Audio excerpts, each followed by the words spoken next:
I would like to begin by welcoming those members of the public and press who are in attendance. A few housekeeping rules before we begin. If members of the public in attendance need to use the facilities, these are located back on the ground floor. If there is a fire alarm, please leave the building by the nearest fire exit and make your way to the cathedral concourse. If the alarm is an intermittent sound, this indicates a lockdown. Attendants should stay in their seats and wait further instructions. Before we start the meeting, please can I remind everyone that this is a meeting held in public and that the audio recording may be made available on the website in due course. Please therefore speak clearly into your microphones. Apologies for absence. Can I ask Democratic Service Officer if there are any apologies for absence or lateness? Thank you, Chair. We do have apologies from Councillor Sharp. Councillor Casey is here in attendance on his behalf. Thank you. Item 2 is declaration of interest. Does any member wish to declare any disclosable pecuniary interest or non-statutory disclosable interest? No. Item number 3, declaration to make representation as ward councillor. Does any member wish to make representation as a ward councillor or any of the items listed? No. Sorry for members. Thank you. Yep. Item 4 is, right, here we are then. Yeah, here we are. Yeah, item 4. 4.1, can I ask the concerned councillor to introduce the item? Councillor Officer. Yeah. Thank you, Chair, and good afternoon, members. I am Conor Lycan, the case officer for the proposal. So we've got an outline application for a 3-bed chalet bungalow with separate access driveway. All matters are reserved except from landscaping.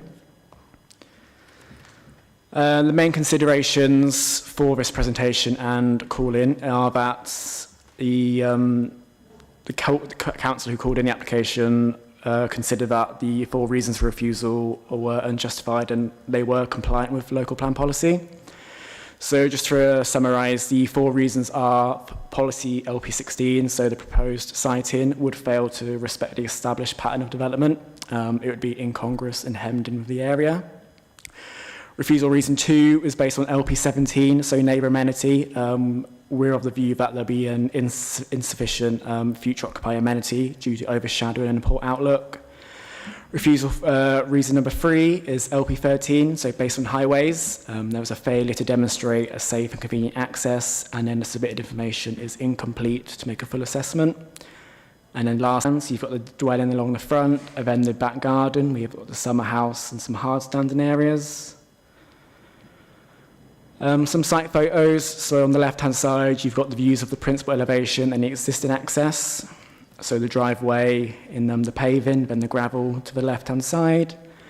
Then you've got the views of the existing width, and then views of the access from the rear garden. These are just some photos of the site inside. So you can see along the rear boundary, the mature tree headline, the existing summer house, and then some more garden and residential paraphernalia located in the south as well. This is the proposed site plan, so the bungalow would be located in the rear of the garden, and then we have the existing driveway extended to create the new access route. So the existing drop curb would be extended along the whole frontage of Nanscles Road from number 23 to number 27, and then the vehicles would enter and park just north of the proposed dwelling. And then you've got various amenity areas and then cycle parking on site as well. And then this diagram just sort of highlights the key issues from the policy perspective. So in red, you've got the LP13, the highways issues, inadequate detail on the access and parking turn-in. In blue is the LP16 reason, so refusal reason 1, about the built frontage. Then in orange is for the future amenity, and then in green highlights the existing tree belt to the east and south. The proposed plans and elevations. So you've got the floor plan and then the elevations as well. So again, the first floor accommodation is served by roof lights, and then you've got various spaces on the ground floor. And then this is just a satellite imagery about the tree cover. So I'm not sure if you can see, but the dark green circles along the pavement to the south are PCC-owned trees. Oh, sorry. So that just sort of bear in mind that for consideration in terms of LP29 and the need to submit arboricultural information in terms of determining the application. And that's everything for me.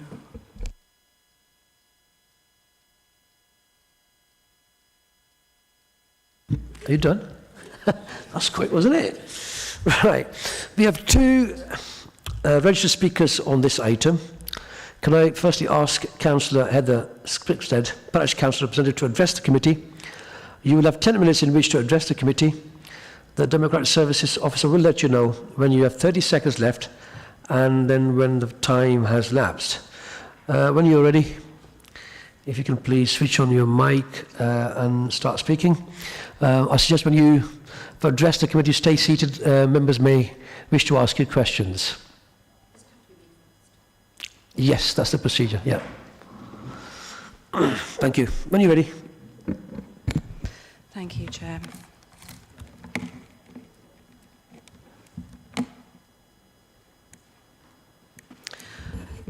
So I'm speaking on behalf of Parish Councillor for Mr and Mrs Cooley, who live at 25 Nansicles Road with their 3 foster children. What I'm going to speak about is one aspect of this application, and Mr Farrow is going to take more of the technical side of it, but I'm going to address the committee regarding the reason for them wanting to put this application in. They've been fostering children for Peterborough City Council for many decades, which is a service of considerable value and importance to our city.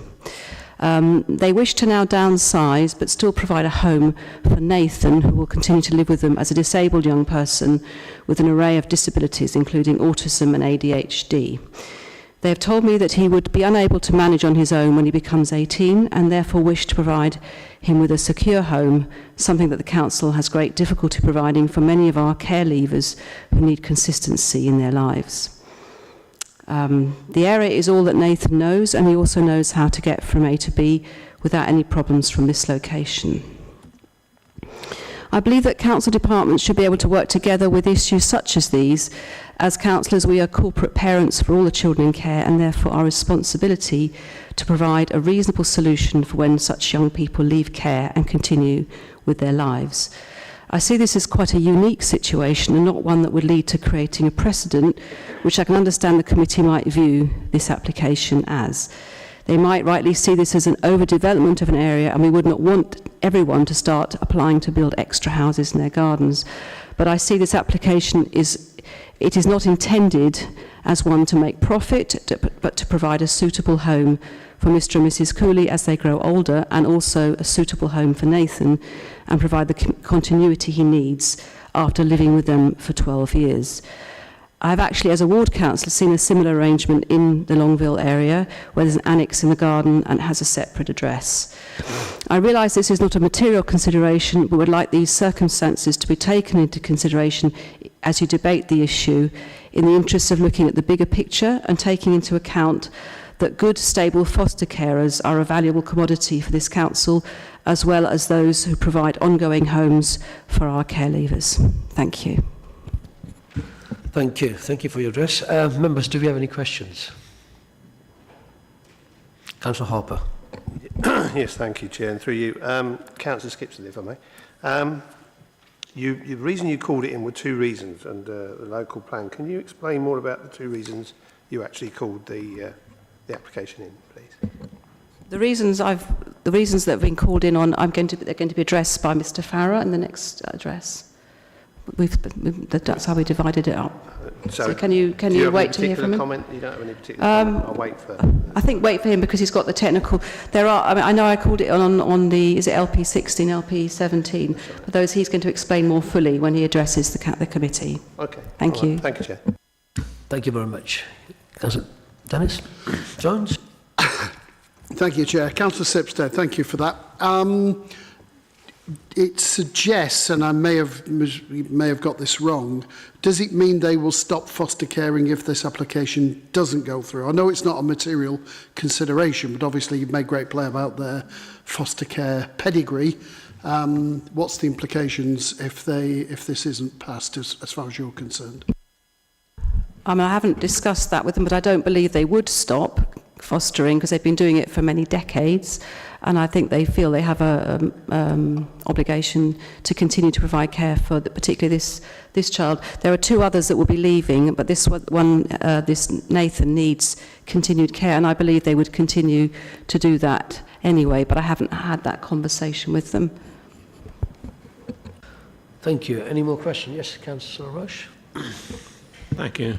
Councillor Skipstead, you said they want to downsize, but in the report here it says that the new build would be 0.8 square, so it would be slightly larger than number 5 is at 25 is at the moment.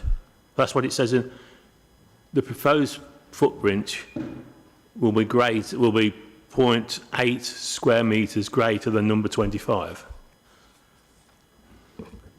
I don't believe that it's a bigger house than the one that existing house, because I've been there and it looks like it would be a lot smaller, but it's a 2-bedroomed house that they've applied to build. But Mr. Farrell will be able to give you more information when he comes and speaks in a few moments. But I don't, it is definitely a downsizing that's happening there, as far as I understand it. It's just that when you read it, it says in the report that the new build will be slightly larger than what number 25 is at the moment. That's all. Councillor Rush, I think that could be a question for officers. Yeah, thank you. Any more? Councillor Sain?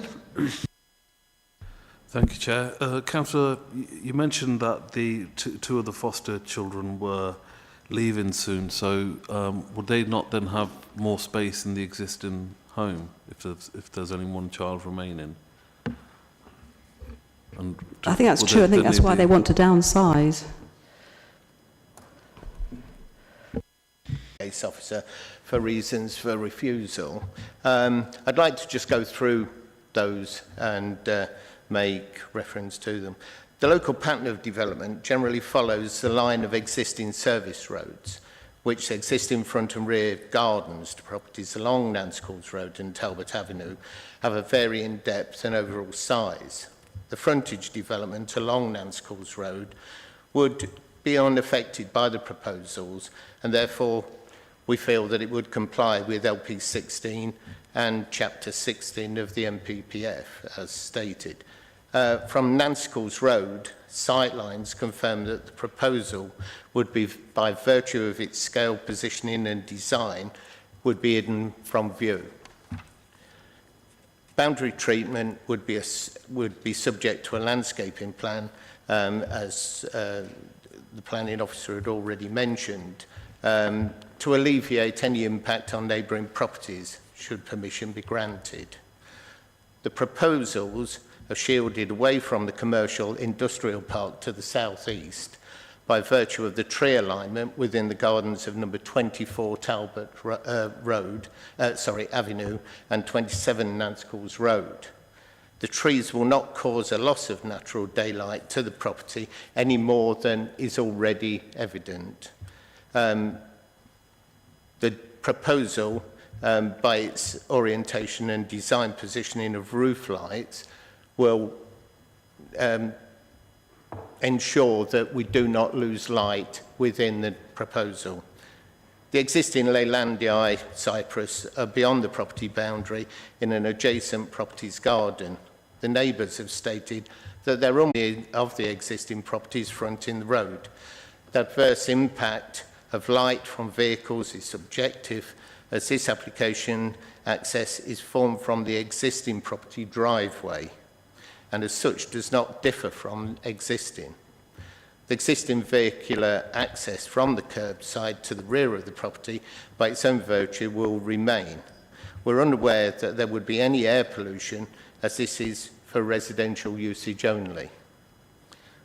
Whilst we cannot confirm that electric vehicles will be in operation in the future, government guidelines suggest that by 2030 there'll be a ban on the sale of petrol and diesel cars, so electric cars will be a lot quieter.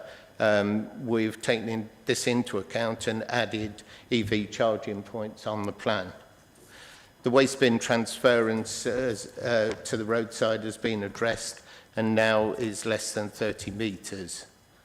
The existing drop curbs, whilst being across both properties, do not fully extend across the entrance driveways of number 23 and number 25, Nance Court Road, and would require alteration to highway standard.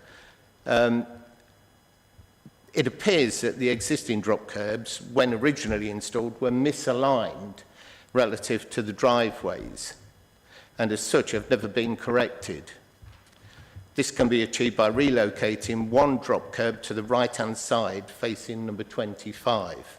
The existing driveway between the properties is 3.5 metres.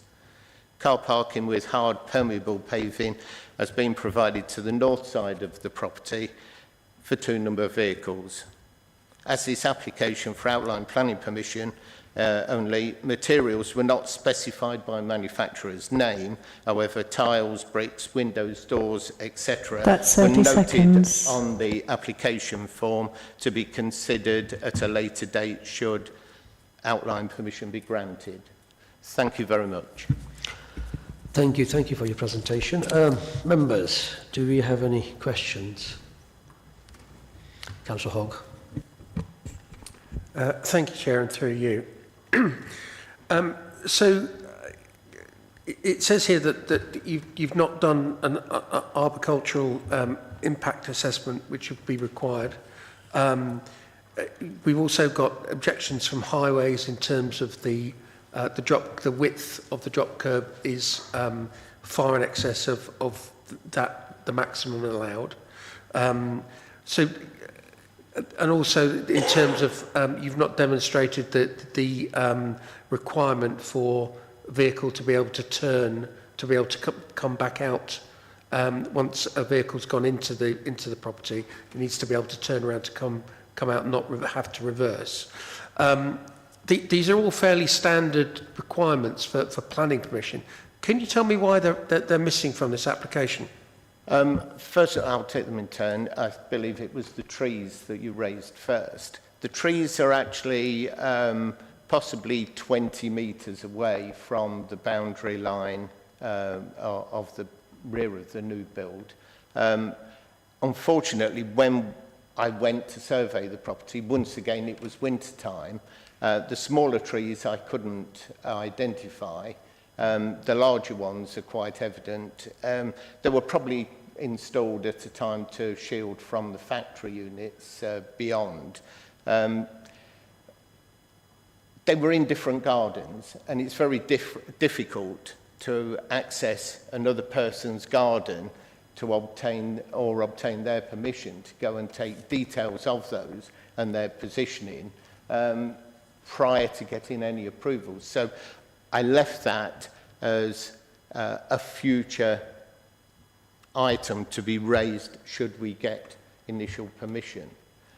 Regarding the drop curbs, as I've said, they're misaligned, and I don't know why that ever was, but it was felt that with a minor tweak to the right-hand side of our number 25 curb, this could be addressed.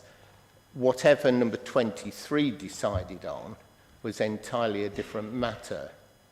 You know, if they wanted their curb put in correct, then they would have to apply to the council. The only question that was from previous applications was there is a road gully, which we felt that may cause a few problems. Haven't had any conversational correspondence directly from the Highways Department. And so that once again, I looked at it from, if we got outline permission, then we could move on with a full planning permission and address those issues that had been raised. Can you just confirm what the third item was, please? The third item was about vehicles being able to turn. Oh, on the right, property. yes. It was never requested to do a full tracking drawing from the planning department. We feel that we can still put 2 cars on the site and turn them round accordingly to come out in a forward motion. Having been involved, I'm sorry about this, being involved in other applications, sometimes it isn't necessary to come onto the road from a driveway in a forward direction, or so it would appear. So, so has this not been? Are you saying that this hasn't been properly communicated to you that these items were necessary for a successful application? That that it's fairly standard where trees exist to have an arboricultural assessment done. The fact that that there is a maximum width for a drop curb. This exceeds that. Has that been? Have you been told that? Should you be aware of it anyway in terms of your professional, position? And again, with the turning, to be able to demonstrate that vehicles are able to turn. This is fairly standard stuff, is it not? Yeah, I can agree with you. So why was it not included? The information requested didn't. I feel, cover those particular items at that time. The drop curb, once again, we felt that we could alleviate the problem by a minor amendment, by moving 1 curb to the right. So it wasn't a great impact. I think the assessment by the Highways Department has actually made it worse in words than it should be. I think it can be addressed quite easily. Who pays for that? I don't know. With arboricultural surveys, you're more than aware that they are very, very expensive, and also to get onto the land or make a judgment of root barriers, I needed to know what the type of trees were. So that was left as an item to be raised at a later date, should outline planning. We want to remain transparent in this, and by all means, if permission was given, I'm sure those conditions would have been put into any approval to ensure that those questions were answered correctly. And we'd be quite happy to do that. With the trees, it's going to be from a distance, unfortunately, because I don't think the neighbours are going to allow us to go into their garden and make any measurements, reference or anything. So hopefully the tree issue could be alleviated quite simply by an approved inspector. Thank you. Just a polite reminder to members that if you have a supplementary question, it should go through the chair. Sorry, Chair. Thank you. Apology accepted. I'm fasting, not you. My brain's not working, but you should be. Councillor? Yes, if you go ahead, yeah. Casey, yeah. Thank you.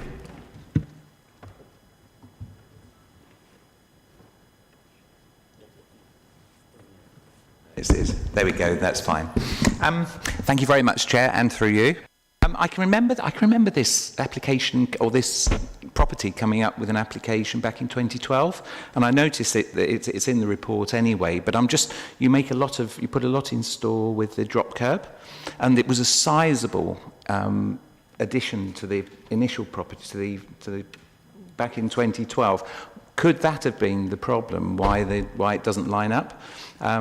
Unfortunately, I wasn't able to go to the site visits, but I'm just wondering, because I can remember this was quite controversial when it came up in 2012, because it was almost twice the size of the initial house, I'd be just interested to get your view on that, or if highways know what happened with this drive. I can see all sorts of difficulties coming up, but I'd be interested to get your view on that. It's the drop curb and whether or not it's incongruously placed, because the extension meant that there was a reconfiguration and it meant that people had, I don't know.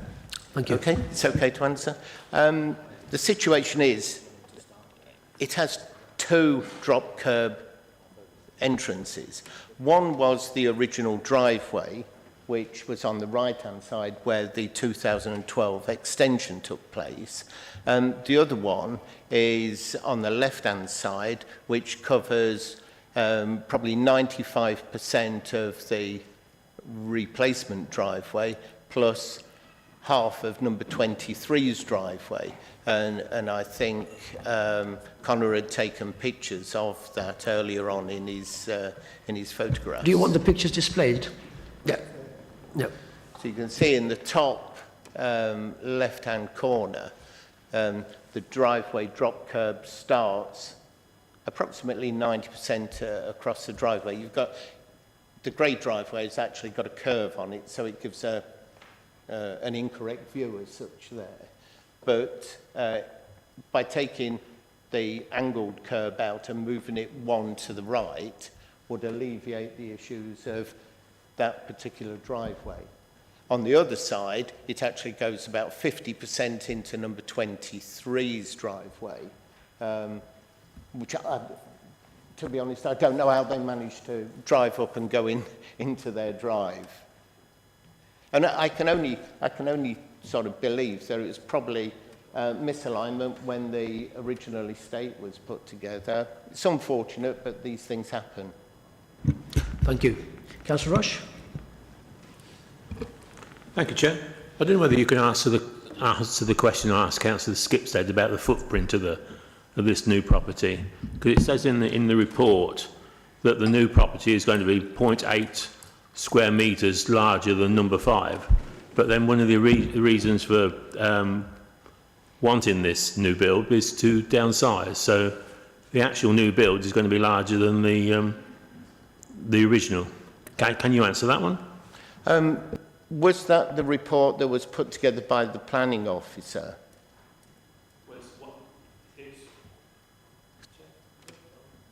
It's in the paperwork we've got in front of us under discussion. Yeah, I must admit I'm unaware of that. I can't recall giving any particulars about the existing property relative to the new property in square metres. Councillor, I think that would be a question for officers. Yeah. Can I have a supplementary? Yes, please do. I don't know whether you can answer. The reason that they want this new property is for this foster child. I won't mention the name because we're on live feed. Yeah, okay. That they want this child to be able to live in. Do you know if he'll be living in there by himself, or would somebody be living in there with him? Do you know that? From past conversations with my clients, I don't think he is capable of looking after himself over long periods of time. I don't know whether I've got a note in my folder. If you just... Would you like to come in? Sorry, the legal officer wants to come in, yeah. He will need full... sorry. Who's living next door isn't strictly a planning consideration, I'm reminded. Right. So we shouldn't, perhaps, I'm sorry about the delayed interruption. That's but fine. We shouldn't really be thinking about it. Okay. I can see why you're thinking about it. It's being thought about, but it's not a planning matter. Not a problem. Thank you, Chair. Thank you. Yep. It's just that the reason I ask is because of what is being said is not a material planning reason, and I would have to be made clear that the decision we come to is a reason for doing it. So that's why I asked the question. Could I ask another question, please? Yes, please do. In the report it says this new build would fail to respect the established pattern of development and the character of the surrounding area and would result in overdevelopment. Could you comment on that? I don't think, well, it's, as Councillor Stibsted had stated earlier, it is basically a one-off. It's on the widest point of Nancycles Road. It would be difficult to actually create other housing developments behind, apart from this one. I've actually visited Talbot Avenue, where permission was given a number of years ago for a similar sort of development, but that was more to the rear stroke side at the bottom of the cul-de-sac. We don't feel that this would overdevelop or cause issues to the overall layout of Nancycles Road. As I've already stated, it's hidden from view. It's not going to sit directly in line with the driveway to give a view of it. So I think at the end of the day, it is a one-off. Thank you. Any more questions? No? Okay, I have a question. What I understand from your presentation is that because it's an outline application, that's the reason why you've not given the specific information. Yes.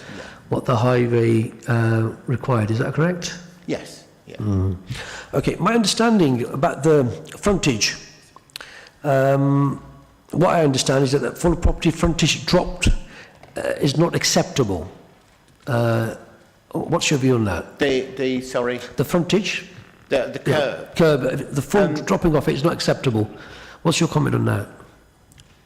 The drop curb that exists at the moment, I don't think it would be acceptable if I lived in the property. I would have it changed. But who is responsible for that, I would suggest probably at this point in time would be the client's responsibility, whether it's number 23 or number 25, to have that changed via the Highways Department, who would give guidance on the works to be carried out and who is capable of carrying out that work. Okay, thank you. Any more questions? No, thank you. You could take a seat back in the public gallery. Now, members, questions for officers. I'm sure we've got a lot of questions. Who would like to start? Councillor Rush. Same question. Could you answer, Connor, are you able to answer if is the footprint of this new build slightly larger than the existing build of number 25? Yeah. Thank you, Councillor. Yeah. So the footprint of the existing is 85 square metres, and then we calculated the proposed dwelling to be 85.8 square metres. But it should be noted that the existing dwelling is a 4-bed over 2 floors, while the proposed is a chalet-style bungalow. So in terms of overall floor area, the proposed would be less than the existing, but in terms of footprint, they're essentially like for like. Thank you. Any more questions for officers? No? Okay, I have a question for Highway. Now, in the report it says that there was a lot of information missing, and based on that you were not able to make a proper assessment. The agent has addressed the committee saying that as far as he understands, he wasn't required to provide that evidence. What's your take on that? Thank you, Chair, and through you. The application is in outline, but the only matter that's being reserved for determination at a later point is the landscaping, which means that it's essentially a full application for access to the site. As a result, we would expect all of the details to be shown on the drawings so that we can then condition what's being approved. Thank you very much. I don't have any more questions. Any more questions? Councillor General? Looking at the property from the roadside, there is clearly a problem with the alignment of the driveways that pre-existed this application and everything else. It's fixable, is it not? Because I think the agent just said if it was my drive, I'd move the curb because none of them line up on either side of the properties. If you look down the street scene, there is clearly a problem with alignment on every single one of those properties. So it's fixable, yes, is what I would suggest. I'm looking for you to say yes or no to that. I trust that was a question for me, Councillor. Yeah, I'm sorry. It was a follow-up to you, because I don't expect the property team to fix it, but as a highways issue, it's clearly wrong. Yeah, it would appear that it was probably constructed misaligned in the first place. I couldn't comment on why, because it's a old development. It's, you know, predates my time at the authority. So it is possible to amend the driveways, but we wouldn't permit them to be amended where it ended up with the full frontage of a property having a drop curb. And it would be the responsibility of the property holder to apply for permission to make those changes. Yep. I agree. I think also the suggestion that the extension caused the problem. No, I don't think it did. Even if you look through the extension, it's still misaligned. I think what's being suggested is a shift to the right by one or 1.5 curbs. And again, the one to the right of the property, which I guess is number 23, half the current drive for 25 goes into 23. It's really weird. So neither person can benefit. But I think just a realignment, rather than taking out the whole frontage, a realignment is required, not the complete frontage. And would you agree with that on looking at the... because if there's a suggestion to take it out, you're probably right, that's wrong. But I think a realignment, and I would have thought that was possible. So to answer that, at the moment, nothing has been proposed in terms of how the access issue was to be addressed. So there have been no details submitted in terms of how the drop curb arrangement was going to work. If you widen one of the driveways, you're then making it very close to the next driveway for the existing dwelling, which again should actually be amended to cater for the 2 dwellings that park on the site frontage. That's a separate issue to this planning application, but until we see how they all relate together in context, we couldn't advise as to whether or not just a simple realignment would address the issue, or whether it would result in the full width of that property frontage being drop curb. Because obviously your dropped curb isn't hard up against the edge of the driveway. You always have a slight distance between the edge of the driveway and the start of the sloped curb to allow vehicles to turn in and out. So without having kind of a scale drawing or looking at it in detail on site with that context in mind, I can't actually give you a definitive answer to the question. Thank you. Councillor Jones? Thank you, Chair. Just going back to the driveways, for my benefit, and I don't want to put words in your mouth, I'm sure you won't let me, is would you have expected at this stage to see something from on the plans that would have addressed that particular issue? Because at the moment there's a little bit of can it be fixed, can't it be fixed, will it go all the way across? Is this something that could and should have been addressed on the drawings? Yes. Thank you. Councillor Rush. Thank you, Chair. The planning application for a 3-bedroom chalet bungalow was refused in last year, 23. Are you able to tell us what the difference is between that planning application and the one in front of us today? Yeah, thank you. There are only very minor differences. So the roof pitch was reduced from 42 degrees to 35 degrees in an attempt to reduce the overshadowing that was brought up last time. And then the height of the ridge was also lowered 0.5 metres. And again, I believe that was to address the issue with LP16 in terms of design. And there are a few let's say, minor tweaks to the access in terms of, I guess, the measurements and widths, but from our point of view, there's not much difference at all from the previous application and the reasons that were highlighted, and in terms of the current submission. Thank you. If there are no more further questions for officers, we can start the debate. Who would like to start the debate? Councillor Hogg. Thank you, Chair. So I have to say I'm quite disappointed with this application in terms of, kind of the number of kind of outstanding issues. It's been a long-running story that where a lot of these issues have been known for quite some time. We're not getting the information from the applicant in terms of highways concerns. We're not getting information from the tree officers' concerns. And frankly, I'm really quite disappointed by that. It's not for this committee to kind of resolve those issues. And I think ultimately the applicant needs to go away and think very hard about bringing forward another application if need be, and what form that application will take. A lot of these gaps need to be filled. They need to come forward with a proper application that can be looked at by our officers. And I have to say, I do feel like we've had our time wasted.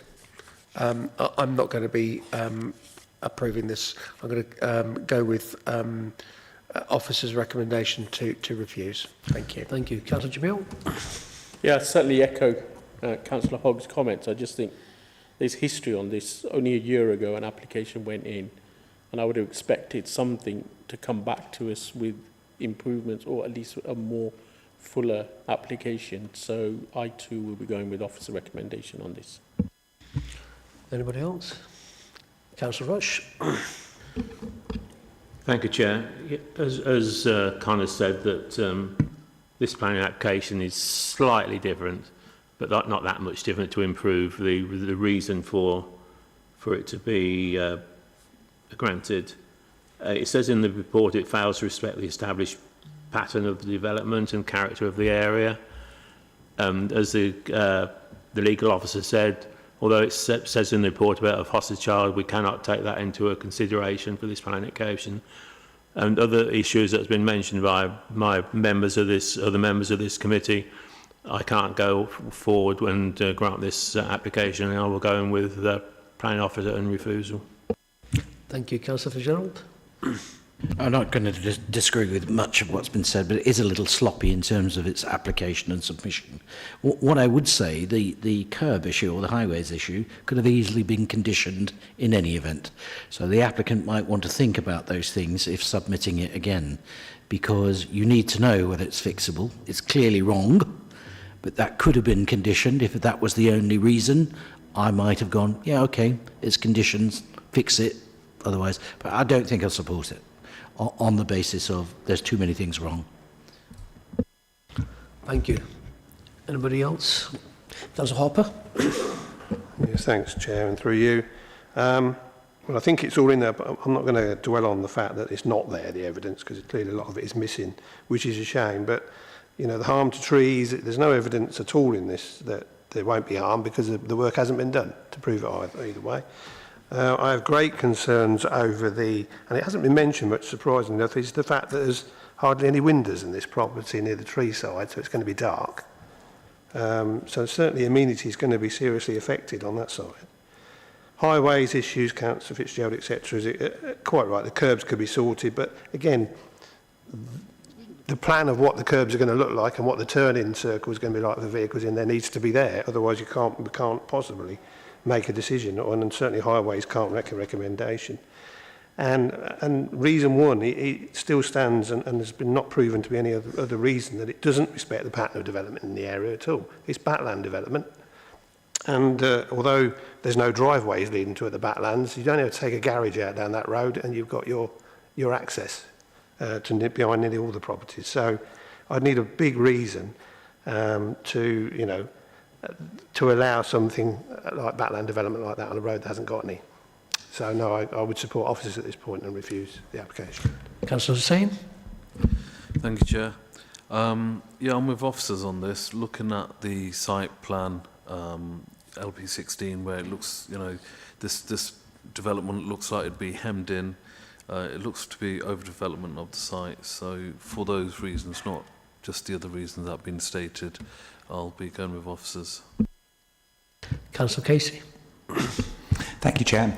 I'm inclined to agree with my colleagues on this one. I think it certainly looks like backland development, which you don't see in the neighbouring properties. That property, I can remember when it first came, it's substantial in its size compared to its neighbouring houses, and I think we're just storing up problems going in the future with having this sort of thing. Yeah, no, I'm quite happy to support officers' recommendation in this. I think it's also sort of overdevelopment. Yes, it's got a big garden in the back, but I think it's on the back to Big Sky. It's just over the fence. And I think to have a property there sets a poor example, although we don't set precedents generally, but it muddies the waters a bit. And I think this not having a house in the back garden on this property doesn't muddy the waters. And so I'm inclined to agree with officer's recommendation. Anybody else? I also agree. I think being fair with the agent and applicant, where the agent said that it was an outline application and he wasn't obliged to provide the necessary information that was required by the highway. And I posed a question to the highway and they said no, the only reserved matter was the trees matter. This information should have been forthcoming. So that's addressed. And secondly, I mean, it was a repeat application. If it's a repeat application, one would expect, you know, to address the issues that have been raised by the officers. And I think what the officers said is more or less is a similar application. Minor changes have been made. So I think what the applicant needs to do is go back and look at it again, give, you know, comply, incorporate with the officers and give the necessary information. Councillor Rush, you're in favour of it? Yeah. Okay. All those in favour, if you could raise 4.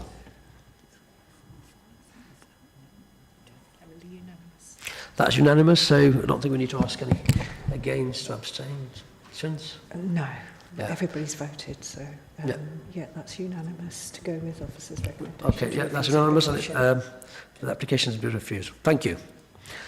You said you wanted a break, right? Are you okay? All right, okay. Right.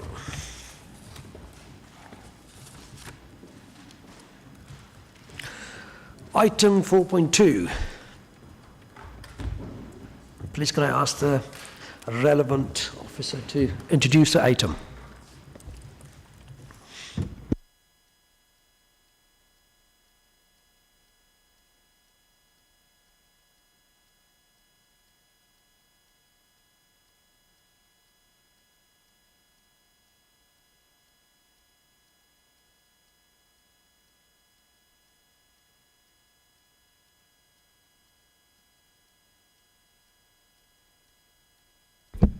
Thank you, Chair. So, bringing to committee today is land adjacent to Magnolia House on Old Oundle Road, and the application itself is a proposed category, temporary mobile home and a small pet crematorium. First of all, I just want to run through the update sheet, as there's been a number of changes since the committee report was published. So the first thing is the full, complete list of planning conditions. There are a number of conditions in there relating to additional information for things like landscaping or archaeological investigation. And there are also conditions in there relating to opening hours and restricting the use of the permanent building that's being proposed and also the temporary mobile home. Another point I'd like to draw attention to is the change to condition 12. Originally, that was proposed as a submission of additional information regarding to biodiversity net gain management. However, upon review, it was considered that a 30-year management plan would not be necessary for this site, and now the 5-year management plan that was submitted with the application is conditioned for compliance.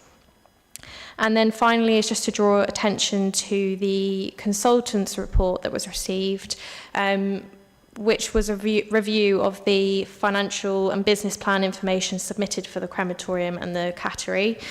The consultant's conclusions reached the same as what's in the officer report that was submitted for yourself to review, and the findings on that report was that the business plan submitted is sound for the cattery and the crematorium, and that there is a need for a mobile home on site. So I was just running through those changes there.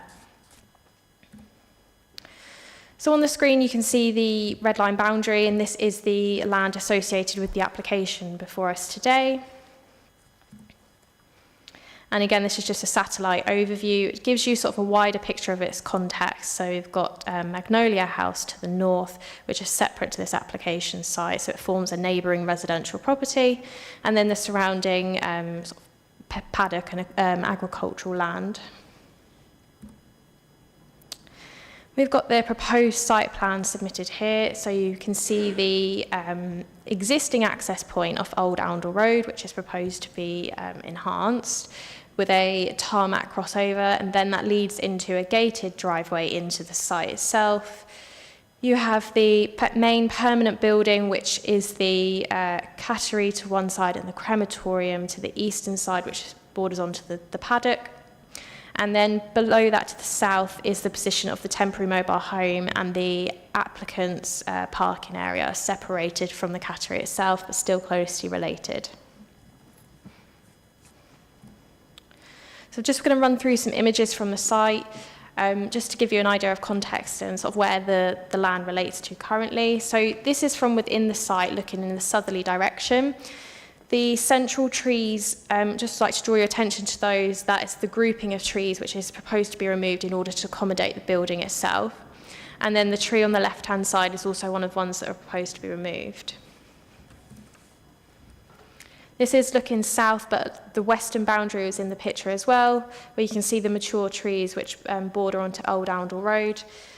Currently it's used as, well, its previous use was the horticultural nursery, and then currently now it just sits as a paddock.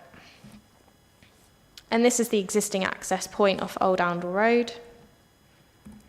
And again, this is just a context to show the proximity to Magnolia House.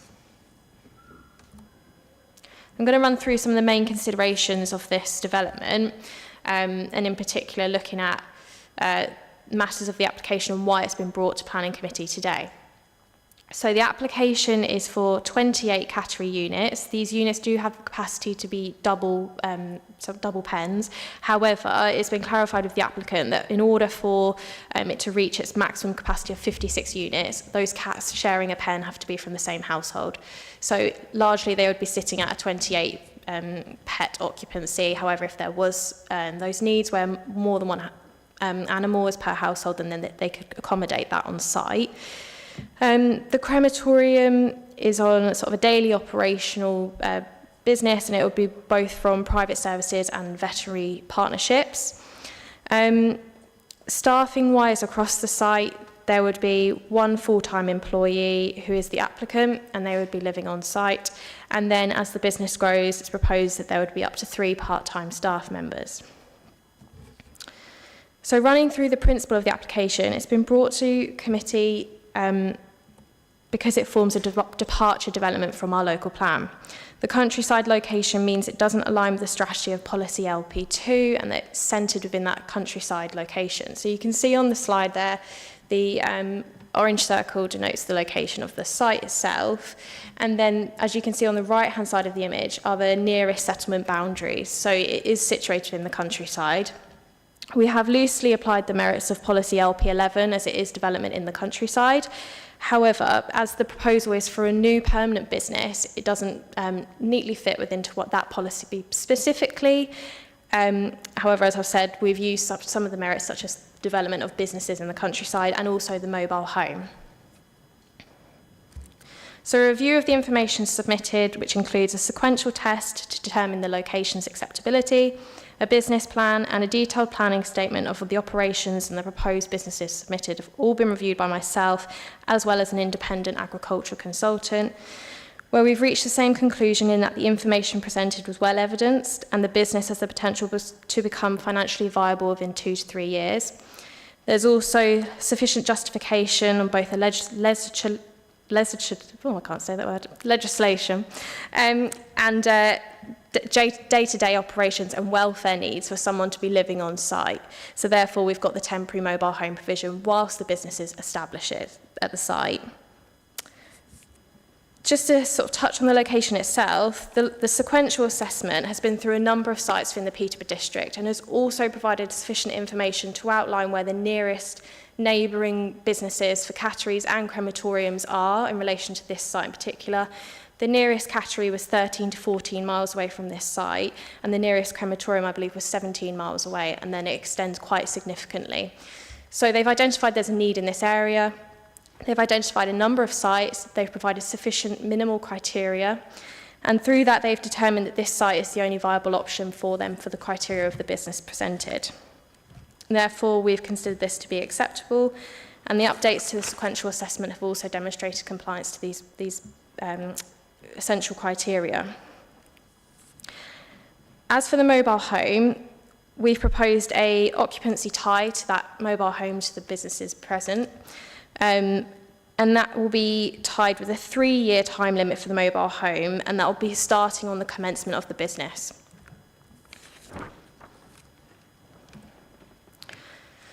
So as such, we're supporting the principle of this business within the countryside for the reasons highlighted earlier and for the fact that the information presented has been acceptable through both the location, business plan, financial information and the operations that are proposed.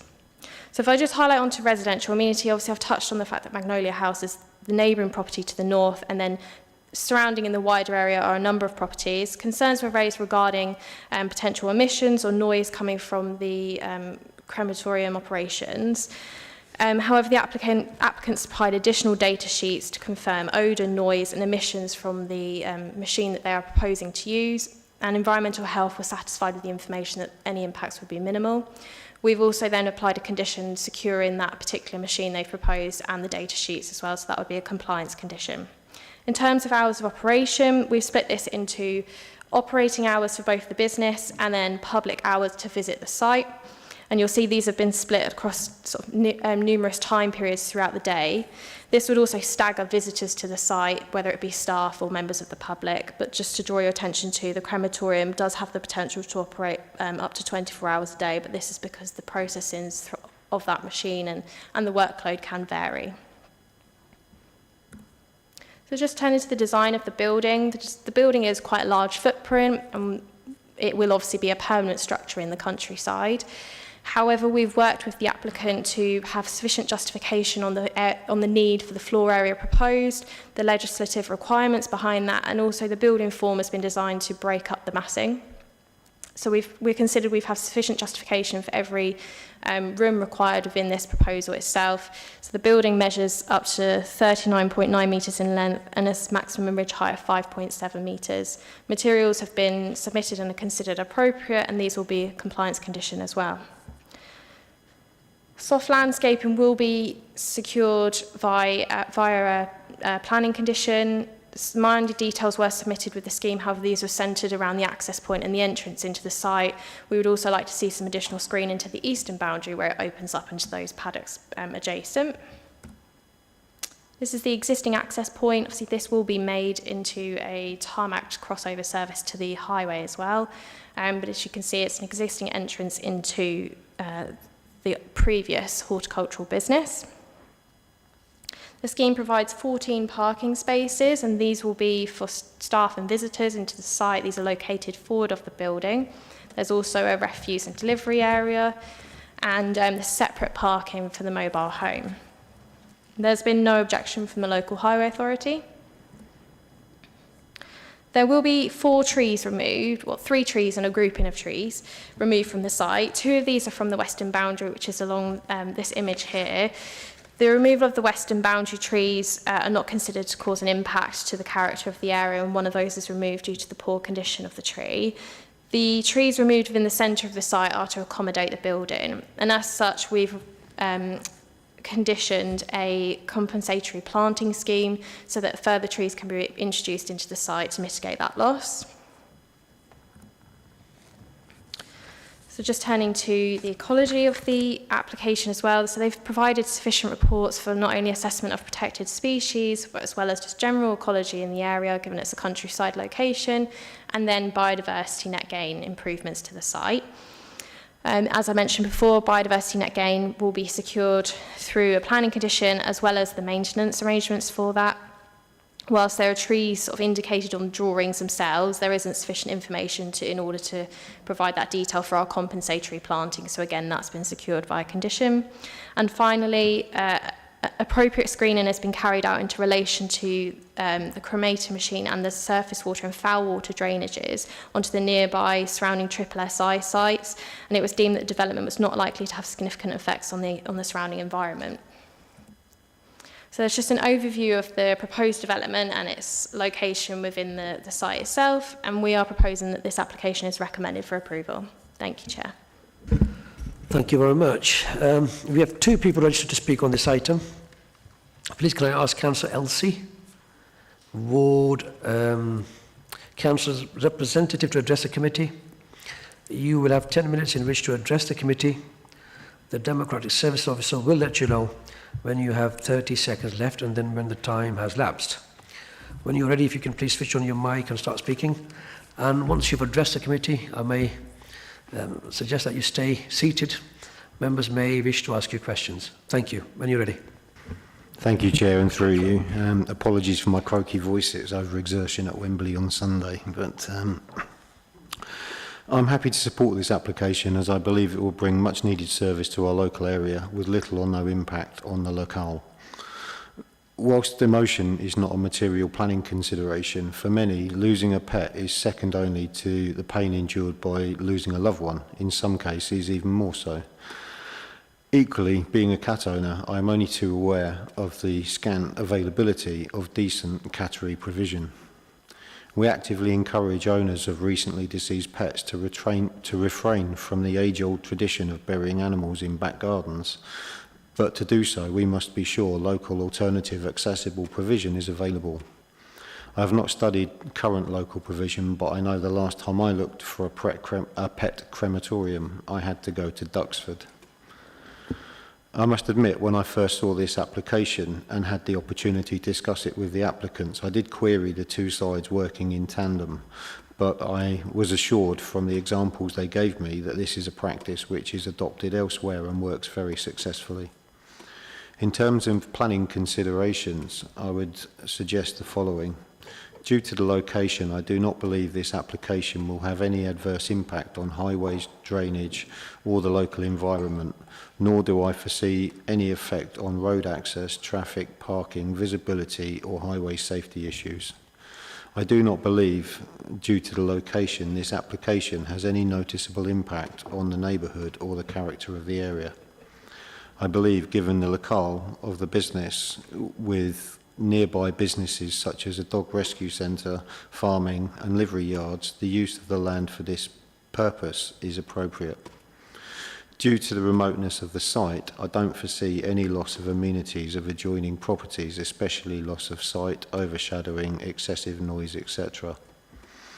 The existing property, Magnolia House, and the land is screened and will be continue to be screened from public view, so this development will not affect the public view further. Committee members, from what I can see, there is nothing but good that can come from this application. A new rural business which will create employment in a time, in an area where it is much needed. Provision of services which are currently sparse and a location which lends itself for an operation of this kind, being remote, rural and peaceful. I'm aware of why this has been called into the committee because it doesn't fit into our current local plan, but I would also advise that through the recent call for land for the local plan which is to be adopted next year, virtually all of the land around this area has been put forward for development. Not that I hope that it gets it, but that's another story. I would therefore ask the committee to approve this application. Thank you, Chair. Thank you very much. Committee members, do you have any questions? Yes. Councillor. Thank you, Chair, and through you. Councillor Elsie, in our report it says that there was an objection from Home Farm and Home Farm Hamlet. Are you aware of any sort of more depth into that argument? At the moment we've got obnoxious fumes and things, and that there was no consultation. Are you happy that that's been squared off? I think the other speaker is likely to have an opinion on that, but all I can say is that as the ward councillor, I wasn't approached by anybody with any objection to this. The only approaches I had were from people who were fully supportive of it. I know the location of Home Farm. I know that the distance between the two properties. I also know that within a not very much further distance from Home Farm, there's also a huge poultry farm, which I would suggest has equal adverse effects on the area. So I haven't been approached by anybody with objections to this. So Thank you. Any more questions? No, thank you very much. We'd like to take a seat back in the gallery. Please can I ask John Dickey, the agent, to address the committee? You will have 5 minutes to wish to address the committee. The Democratic Service Officer will let you know when you have 30 seconds left and then when the time has lapsed. When you're ready, if you could please switch on your mic and start speaking. As I suggested before, that committee members may wish to ask you questions, so if you could stay seated. Thank you. When you're ready, thank you. Mr. Chairman, thank you for allowing me to make a presentation to the Planning Committee today in support of my client's development proposal at Old Oundle Road, Thornhall. In situations where we're at committee with an officer's clear recommendation for approval, I wouldn't normally address members, but I thought it sensible to make myself available to the Planning Committee today so that I could respond personally to any questions that councillors may have regarding my client's development proposal. The genesis of this planning application has been well documented in the officer's extremely comprehensive report to committee, and I don't think it's either necessary or helpful to expand on their report, as my client and I concur with all of its recommendations and conclusions. I would also make the point that we're entirely agreeable to the planning conditions as proposed by the case officer. The only commentary I would like to add is the question, as Councillor Elsie mentioned, is the combination of the two uses on a single site, a cattery and a small animal crematorium. This mix isn't as unusual as you might imagine. There are several examples of this dual operation throughout the UK, and they all function very well together. The two businesses, in fact, are perfectly suited to operate side by side, as in most instances, they'll be helping the same customers, just in different circumstances. Most people who have cats or dogs and trust the kennels each week or each holiday to look after their pets, well, who better then to offer a first-class and compassionate service when the sad time comes? Thank you again, Mr. Chairman. If councillors have any questions regarding my client's proposal, then I'll be more than happy to assist. Thank you very much. Members, any questions? No. Thank you very much.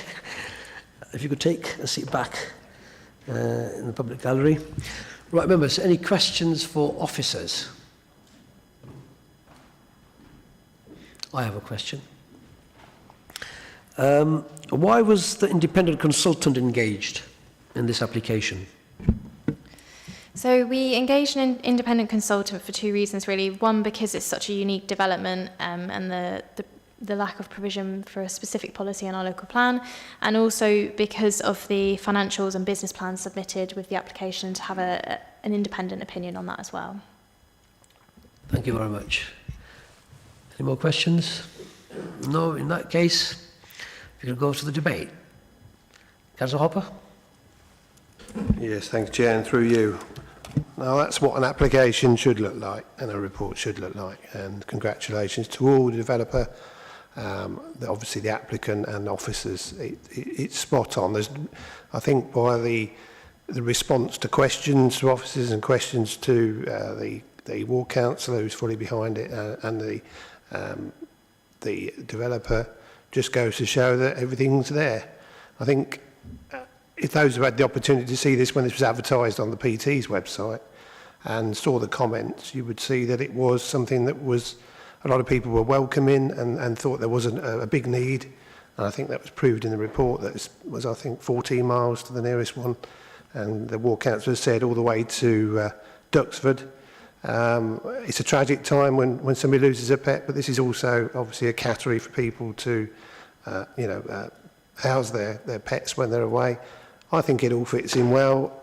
Yes, it is slightly outside the local plan, I accept that, but I think, again, those rules were applied loosely in this case. I think that was a fair thing. The building itself looks great. I think the way they've set it out looks good. It's not a great big lumpy warehouse just stuck in the middle of a field. So, all in all, I think it's a great application, and I fully support officers in recommending it.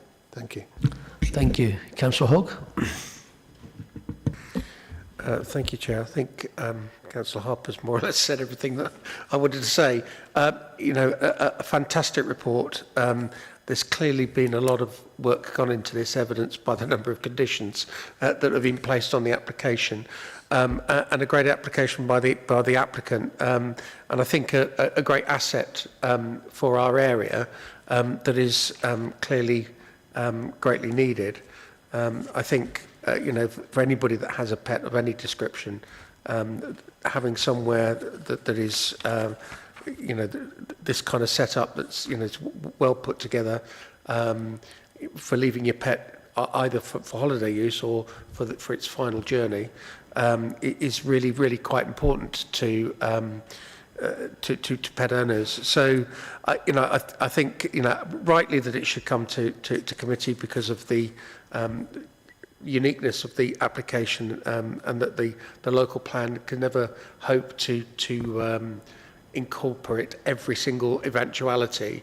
But so great that it's come to committee to look at.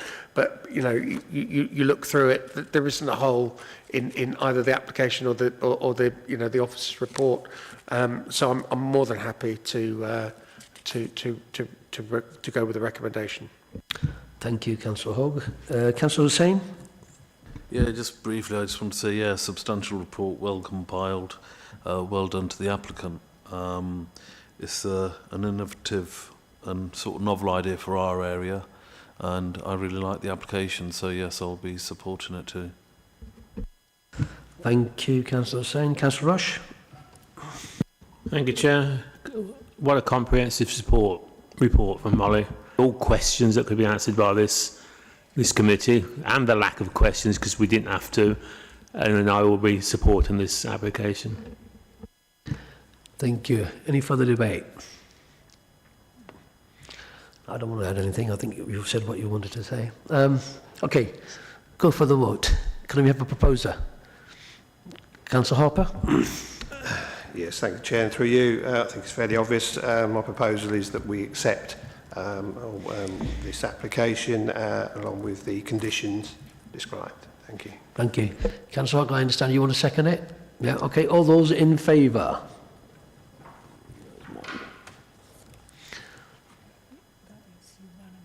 Okay, so unanimous decision, so we don't need any No, thank abstentions you, or Chair. That's unanimous to grant against? as per Yeah, officer so that's recommendation. been granted. Thank you very much. I think we need a short comfort break, isn't it? Yeah? 5 minutes. So we'll be back.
Item 4.3, can I please ask the concerned officer to introduce the item? Thank you.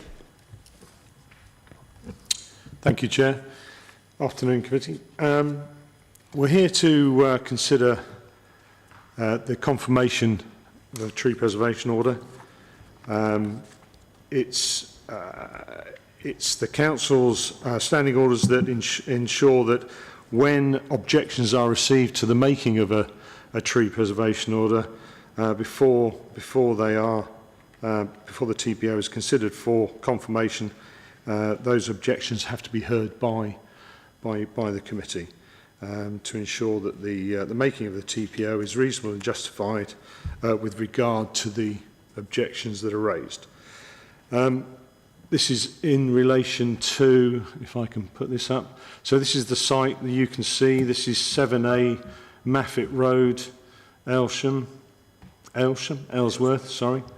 So you can see that the tree is in the front left-hand corner of the property within the conservation area. This is the tree in question. It's a box elder. It leans out, as you can see, over the road. You can see that there's a street light there just above the brown hedging, which isn't dead, it's beech. So that's the location and the tree in question. There have been 3 objections received. One from the tree owner, the property owner at 7A Maffett Road, from the adjacent property owner at number 5 Maffett Road, and the property directly opposite, which is the Bungalow, Maffett Road. The objections and the letters are laid out in my report. The reasons given for the objection, firstly from Mr. Bailey, who is the owner of the tree, who unfortunately couldn't be here today. He's away on business, but wanted to just ensure that the point was made that the trees, this tree and other trees had been a part of a notification previously in the past that had raised no objections, and that also the other reasons for the objection to the making of the order, which relate to the fact that the box elder is not native. However, that has no bearing on how we consider trees for protection. That it's been historically poorly pruned. The tree is poorly positioned and is too close to the house.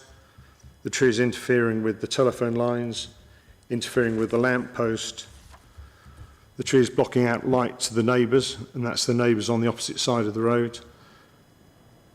Its position in terms of it has low branches which are hit by vehicles moving up and down the Maffett Road, and the tree deposits debris in the neighbour's garden and guttering, and in particular, again, that's the neighbour opposite the tree, and that there's concerns that the tree may fall or fail. The fact, as I say, that the tree, if removed, would allow the 2 silver birch that are adjacent to it to flourish, and that, as we said, there was a notification in 2013 where there was no objection raised to the removal of the tree. And you'll see that in relation to each of those objections raised, there's an explanation. And it's all more about that when a new notice is made to the council for the removal of a tree, myself as the tree officer has to look at that notice in the here and now. I can't look backwards. With regard to the previous 2013 notice, there were 2 trees, there were 2 box elders and the 2 silver birch. One of the box elder has since been removed, and the 2 silver birch are declining in their condition. So when the application came in to remove this tree in particular, it's in good health, it's in good vigour. I could see no reasons why the tree should be removed. It offers amenity value to the conservation area. As you'll see in the report, the parish council supported the retention of the tree if there couldn't be negotiation in a compromise by pruning the tree, which Mr Bailey wasn't prepared to do. So we're at the point where, dealing with the other objections, we have the objections from the neighbour at number 5, which again talks about the box elder being large, overgrown, leaning badly. The tree isn't leaning significantly other than the fact it's growing towards the south, and it has had competition from its immediate neighbour, which has been removed back in 2013, and it has the silver birch beside it. There's concerns about telephone wires again, branches crossing the road, the fact that it's non-native, and that the objector would support the retention of trees in the conservation area, but has concerns about this tree and the fact that it's large and appears to be dangerous. The final objection comes, as I say, from the couple who live opposite the tree itself, at 1, the bungalow. And again, it revolves around the fact that they're concerned about the safety of the tree and the fact that the leaves cause issues in the fact that they drop into the property and collect in the gutters. And it affects the enjoyment of their property because of the height, the width and the lean. And I've met with the objectors and discussed the fact that, with regard to gutters being affected by leaves, you can buy gutter guards, but we wouldn't expect to see a tree felled because of that, because of the fact that it contributes to the public visual amenity of the conservation area, adds to the character and the appearance of the conservation area, and hence that's the reason why I recommended the tree was protected with a tree preservation order, giving us six months to consider the objections received before considering the confirmation of the order without modifications. I'll show you the view from, as discussed in the report, there's a view from Main Street. So the tree can be seen from a number of vantage points, but it can be seen from up and down Maffett Road, and also off of the main street between the properties here, number 15 and the beginning of the barn cottages on the right. Just to point out that in that image, if you see the tree there that's behind the garage there, the canopy on the left are the silver birch. So you can see on the right you have the canopy, the crown habit of the box elder, but that part that sticks out on the left are the 2 silver birch. So you can see why the tree has created this sort of one-sided habit, and that's why I feel there is an opportunity whereby the branches could be pruned away from the lamppost, can be raised over the road to address the issues of branches hitting vehicles. And if you see on the very left of that picture, you can see the telegraph pole that sticks up. It's an odd angle, but I can assure you it is vertical. But the telephone lines come along the opposite side of the road. So again, I'm confident that the tree could be sympathetically reduced away from the telephone lines. And I don't consider that the gutters the leaves in the gutters are a significant issue for felling a tree in the conservation area. But I would ask you to consider that and recommend that the tree preservation order is confirmed. Thank you, Chair. Thank you very much. Thank you for your presentation. We do not have any registered speaker. So in that case, we could go straight to questions for officers. Any members have any questions for officers? Councillor Harper. Yeah, I think we've had it all clarified. I just want to make sure that I've got this right. The owner, effectively, of the tree can apply then to prune that accordingly, and providing it's a satisfactory plan, that can be done. So the street light, the telephone lines, the low-lying branches for vehicles, that could all be dealt with if they put an application in and you were happy with it. Absolutely, and I had that discussion with the with the owner, Mr Bailey, prior to reaching the decision to recommend for a TPO because he wasn't prepared to consider that. Okay. Yes. One more, Chair, if I may, through you. I think you've said it. Just to clarify, the tree, as far as you're concerned, is not dangerous and unsafe. There was no evidence to me when I assessed the tree. No obvious signs of any issue that would cause me to have any concerns about the safety of the tree. Otherwise, I would never have considered it for protection, no. Thank you very much. Any more? Yeah, Councillor Casey. Thank you, Chair. I'm mindful that actually we can hear wind blowing outside. Do we have a tolerance level for winds, and do we reassess that in view of stronger winds being forecast and things? And how near are we to that sort of threshold? Through you, Chair. No, it's difficult. It's difficult to assess that tolerance as what you talk about in terms of the biomechanical strength of the tree. We do have pull tests, so we can put a line up a tree and pull it, and we can see if it's safe. That's a bit drastic to me, but that is a means of assessing. But otherwise, it's all about the health, vigour, vitality.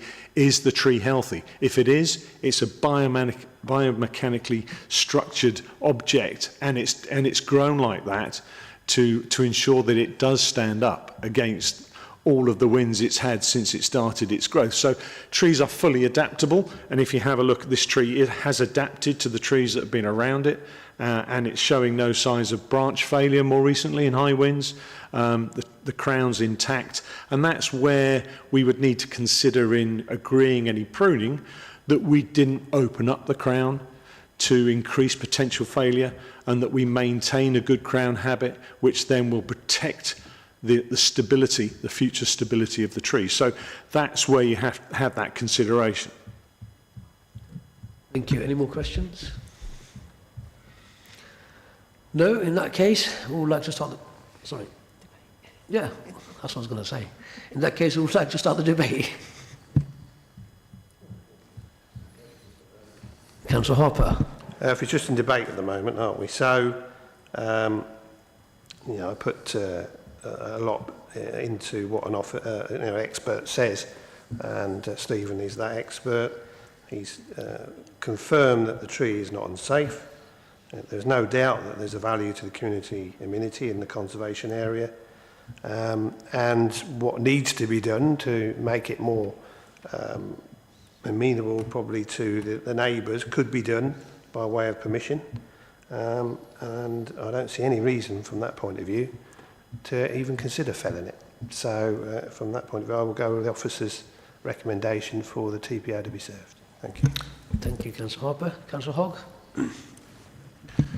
Yeah, I think this kind of brings into perspective exactly why we have tree preservation orders. If it wasn't for the TPO, I think somebody would be getting their axe out right now and pulling down a healthy tree that has a lot of amenity to it, and it the good trees that we have got do need to be protected. In fact, we need more trees, not less trees. So, I think that maybe the reason why this is why there are some issues with the tree is because it's not been given the love and attention that maybe it should have had. I understand that it is a bit of a liability for the owner of the tree, that ultimately to properly maintain this tree is probably not going to be something that's cheap. It's going to be something that's quite expensive to do. But when they bought the property, the tree had been there for quite some time already. So they knew that was they should have known that was the case. So as far as I'm concerned, the TPO should stay in place, and the owner should maybe have a look at what work could be done on it to maybe improve the situation for him and his neighbours. Thank you. Thank you, Councillor Hogg. Anybody else who would like to contribute to the debate? Councillor Rush. Yeah, I think when we went to a site visit, we could see the damage that had been done by the box elder that had already been took down. and to the remaining silver birch. As the tree officer said, things can be done to prune the tree to eliminate the problems with the wires and that, and I can't see no reason why the TPO shouldn't be put on it, and I'll be going with officer's recommendation. Thank you, Councillor Rush. Anybody else? No? I think I agree with what you would have said. The officers have given an alternative, I could say, on a remedy to the applicant, which he chooses not to do so. So on that basis, I am going in favour with the officer's recommendation. So if there's no further debate, can we have a proposer? Councillor Rush. I propose we go with officer recommendation and grant this TPA. Do you have a second yet? Councillor Jones? Okay, all those in favour, if you could raise your green card. That is unanimous, so we don't need against an abstention. Yeah, that's gone through. I think that's the last item on today's meeting. It's been a pleasure being a chair of the planning committee. Sorry, Councillor, she wants to say something. Over many years, Councillor Casey has been on this committee, and I think this will probably be his last one tonight. And just like to wish him well on his new venture with his new little granddaughter, and hope everything goes well for him. Yeah, I already say, Councillor Casey, you'll be dearly missed. But anyway, thank you very much, officers, for being supportive. Members, I really enjoyed it. Yeah, and everybody, have a nice evening. Thank you. You're welcome.